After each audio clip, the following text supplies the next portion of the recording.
Hello,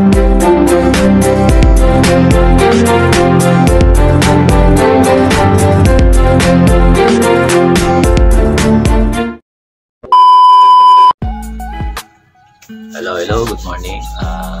Time check. It's already 5:20 a.m. Ito na yung part 2 natin na gagawin. Ito yung chicharon na hindi binibilad. No? Kasi yung mga ginawa natin nakaraan, binibilad natin. Medyo natatambakan tayo ng order. Kaya gagawin naman natin ngayon yung chicharon na hindi binibilad. Pakikita ko sa inyo kung paano. Ayan guys, ito yung ito kasi ito yung mga excess na balat na nakabilad, pero hindi to nabilad talaga na matagal. Excess na balat yan. So ito, ang gagawin natin dito, ito na lang yung isi-chicharon natin na hindi binibilad yan. Kasi ninyo, inihiwa ko na siya, yan, kinakat ko na siya to size. Ito, ganito lang yung mga yung mga sakto rin sa natin, sa lagayan natin ng pang small at saka pang large natin na lagayan. Ayan galit na galit si Nana. Nana, ano ba yan? High blood agad sa pusa. Ayan. Ayan. Okay. Ikat nyo muna. Tapos pakikita ko sa inyo may procedure. Balikan ko kayo. At yun. Okay na. Na natin. Na-cut na natin siya. Ito. Na-cut na natin doon sa size niya. At ngayon nagpapainit na tayo ng mantika. So, painit tayo mantika. Para ilulubog lang natin ng konti. Ilulubog natin ng bahagya. Baba ko lang konti kasi masyado mataas yung ating tripod. Hanggang bumababa. Ayan. Para makakita nyo paano ko siya ilulubog. Ayan. Ilulubog lang natin ng bahagya. Tapos hango. Hango na natin.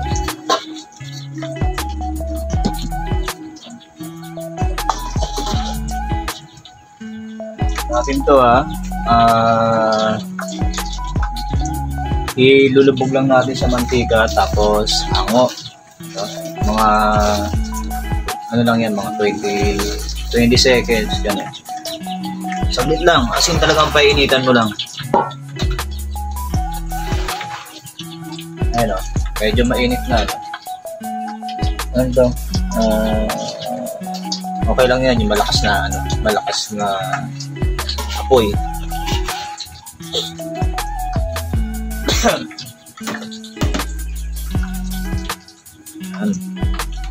Right.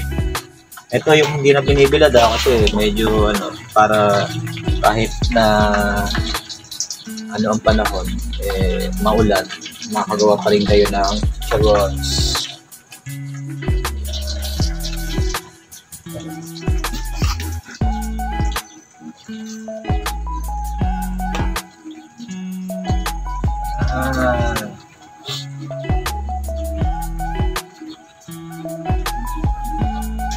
Mainit na yung mantika.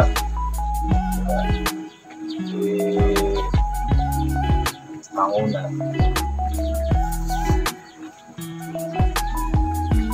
Ayan, ganyan lang.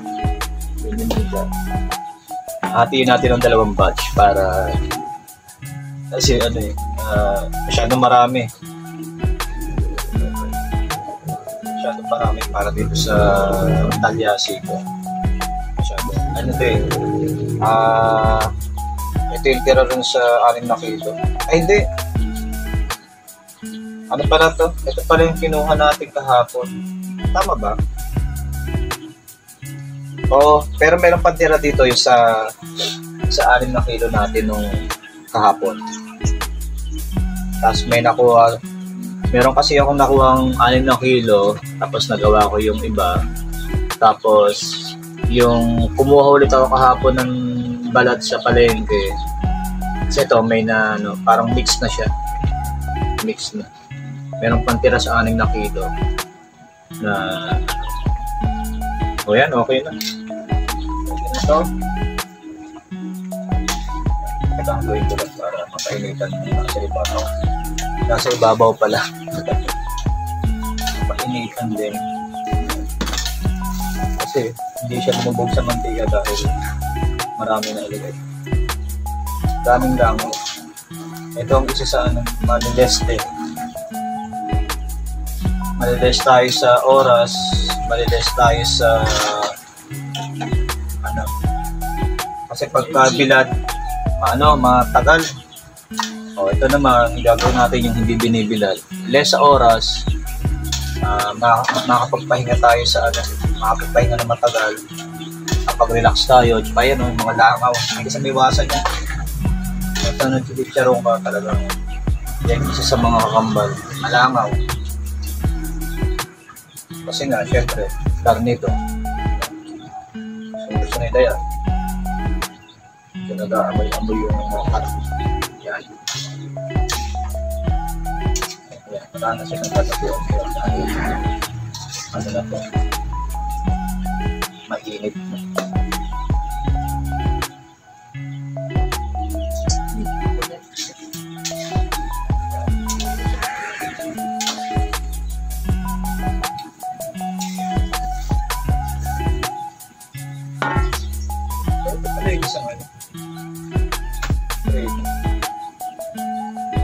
Cansado.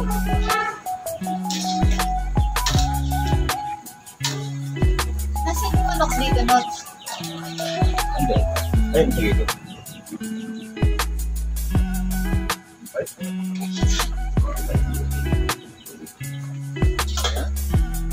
Ito naman, second batch. Lagyan na rin natin. Lagyan natin second batch hanggat mainit.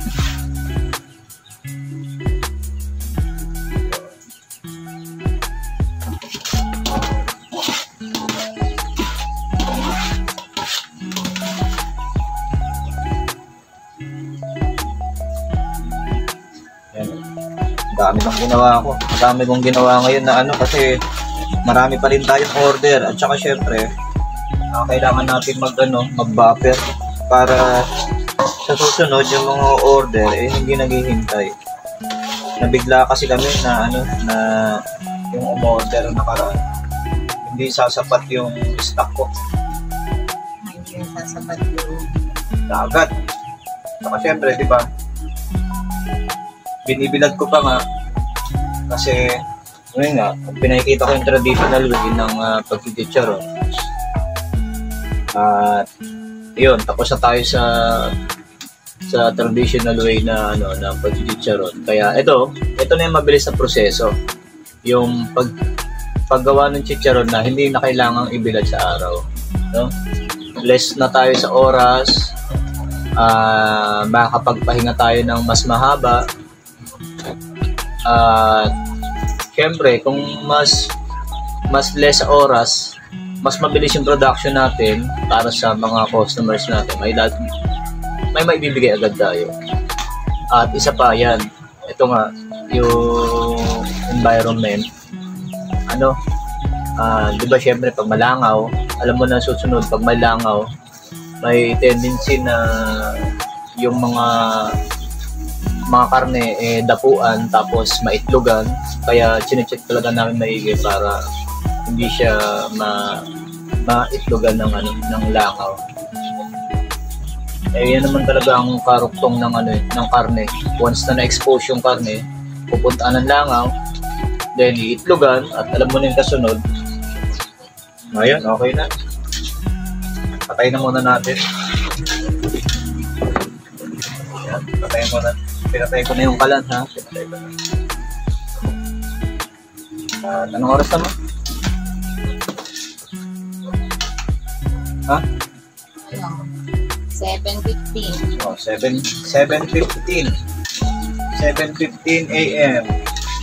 Ha? Maaga akong gumising kasi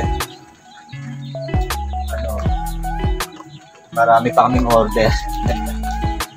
Kaya maaga akong gumising. Kailangan kong gawin ito agad. At syempre, para makapagawa rin ng video na mag-share ko rin naman sa mga gusto rin mag-business na makita ang business.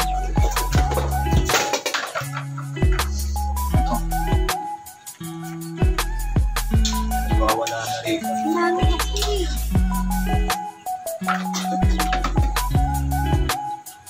Yan. Sakto rin kasi mo, umaambon na rin. Umaambon. Medyo ang panahon ngayon, medyo cloudy weather. Kaya sakto rin tong ano ko, yung vlog ko ngayon. Yung hindi na binibilad. Sakto yung paggawa ko ng content ngayon na hindi binibilad kasi umuulan. Wala tayong beat pang bibilad. Ayun. Okay na. At ito na siya. Oh. Ito na yung ininit natin dito. Mamaya gagamitin pa natin yan. Paralamihin lang natin siya ng 30 minutes sa electric fan. Pahanginan natin. Pakita rin natin yan. Electric fans. Electric fans. Hello fans. Saan ko ito dati? At yan. Ito. Pahangin na lang natin to ng 30 minutes. So 7:30 na. 7:11. Ay hindi. 7:11 AM. Okay, nawala. Wait lang. 50 kasi 7 lang pala ito. 7:11 AM. September. Makita yung mga permission request mo. Charot. Ayan. 7:11 AM. So, mga 7:40. Kahit mga 7:40. Ay, sorry babangga kasi rito siya. Yan. Pahanginan lang natin siya ng syempre incline kung ganyan. Tataas ko para sapul ng hangin. Pero i-adjust ko na ng electric fan. Para kasi babasa electric fan. Ayun, basta yun. Pahanginan lang siya ng itapat lang sa electric fan. Kung meron kayong mga improvised na ceiling fan, yung mga nabibili-bili. Ayan, pahanginan nyo lang siya ng 30 minutes. O, diba? Ayan. So, mamaya papakita ko sa inyo yung procedure. Okay, bye-bye. At yun guys, tapos na yung ating 30 minutes na pagpapahangin, pagpalamig, pag-subside na yung mantike. Ngayon naman, yan, ilalagay na natin siya. Yan. Pakukuloy natin siya ng ng 2 oras. Ayan yung minimum ng pagpapa-alwas na mantika, pagpapatanggal. Tawag dito, pag-extract ng mantika ng ating mga balat-balat na may konting taba-taba. Ayan. Ayan, mga 5 minutes nating nilakasan muna kanina yung apoy sa mantika. Ay, 5 minutes natin palang nilakasan yung apoy para uminit yung mantika, tapos binalik natin sa low fire. Yan. Yan yung yan. Ganyan lang kahina, para ka lang nag-iinin ng kanin, yung sinaing. Pagka patapos na, yan, minimum of 2 hours yan, 2 hours and mga ganun, talagang para ma-extract maigi. Yan, kagaya nung ginagawa natin, di ba, pag binilad, pag nasbilad, ikakat natin ng mga ganito, may liit, tapos pakukuluan natin sa mantika ng 2 oras, Yun. Hintayin lang natin hanggang sa maging pellet siya. So, yan. Nag-ready na rin pala ako rito ng isang talyasi pa, no? Yan, isang talyasi para mamaya. Ngayon, naubusan na tayo ng mantika. Nawala sa loob ko kasi busy tayo kahapon sa pag-deliver ng ating mga pending orders. So, yan guys. Mamaya balikan ko kayo after 2 hours. Pakikita ko sa inyo kung ano magiging itsura niya from time to time. 1 oras, tapos 1 hour and 30 minutes hanggang sa ika-2 oras niya. Alright? Sige, mamaya na. Bye-bye! At ito na siya. After ng 1 hour. Ayan, ito na ang ating ginagawang pellet. Pakalipas ng 1 oras. Yan. At ito, nakasalang isa natin para doon naman sa kabatch nitong isa. Kabatch niya. Ito yan. Para mamaya sabay-sabay na natin silang gagawin. Alright, balikan ko kayo ulit mamaya. Bye! Ito na po yung pang 1 oras at kalahati natin na na luto. Ayan.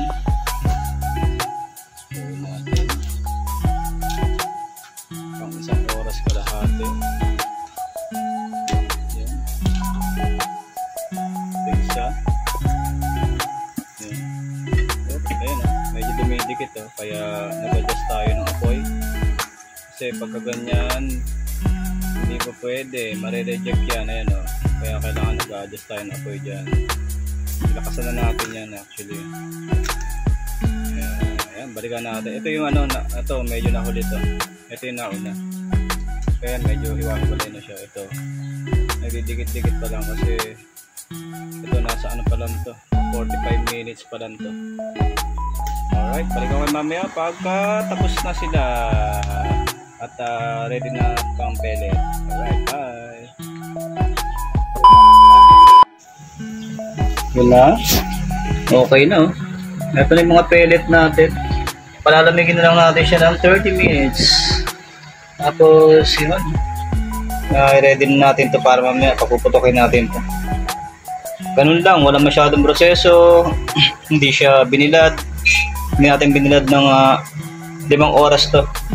Ito yung isang procedure ng pag-chicharon na hindi mo kailangang ibilad naman. Yan. Yan. Alright. Sige po. Balik tayo mamaya. Babalikan ko kayo mamaya pagka papuputokin na natin siya. At antabayanan nyo lang sa ilang saglit. Alright. Balik ako At yun guys. Ito. Ito yung pinalamig natin ngayon na.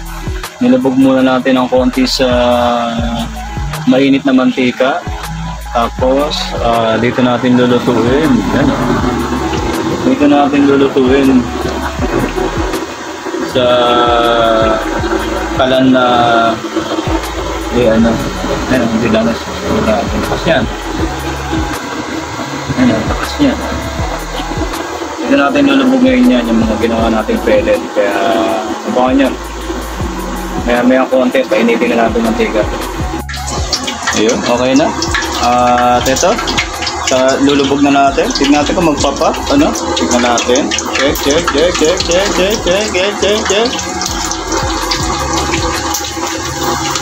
Wow! Yan tumutok. Parang may lagay ito. Ayan, nagsiksika na siya.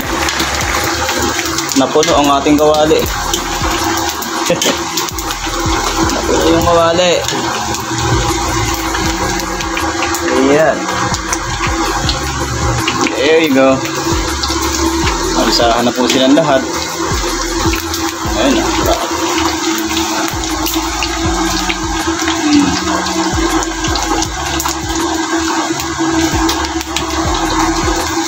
Para may ilagay ko.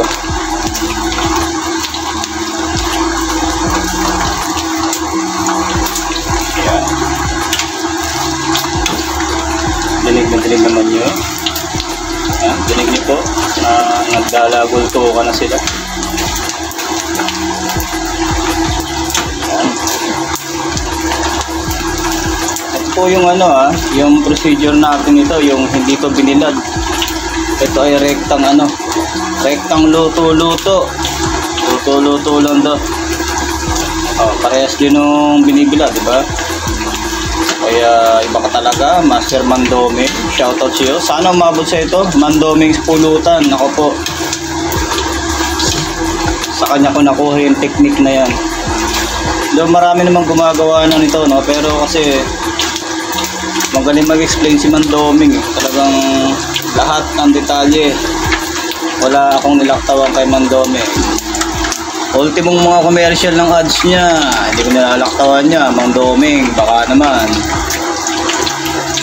Hindi ko nilalaktawan niya mga ads ni Mandoming. Siyempre, para tulong na rin sa kanya kasi nakakatulong din siya sa mga gusto mag-start ng business, kagaya ko, diba? Win-win situation. Ayan. Ayun, meron talaga na hindi nagpapapay na. Hindi mawala yan, normal yan. Normal na hindi lahat talaga puputok.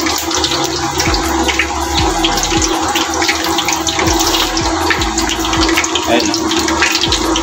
Mga hindi sumabot. Tignan natin yan kung ano mangyayari sa kanya. Sabi siya pumutok, ano mangyayari sa kanya pagka in-stake ulit na niya. Masunog lang yan,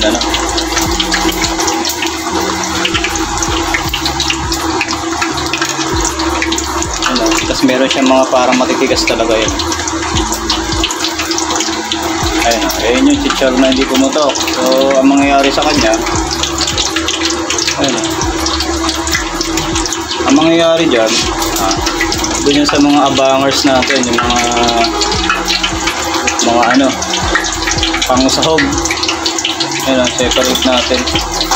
Separate natin yung hindi pumutok. Yung sa mga abangers natin. At yun. Ito na po siya, no? Ayos. Sana po nag-enjoy kayo sa panonood. Maraming salamat. At kung hindi ka pa nakasubscribe, baka naman subscribe ka na po sa channel ko. At paki-like na rin po and share. Paki-hit yung notification bell para updated ka lagi sa mga bagong video kong i-upload dito sa ating YouTube channel. Maraming salamat po. Bye-bye. Ayun. Okay na.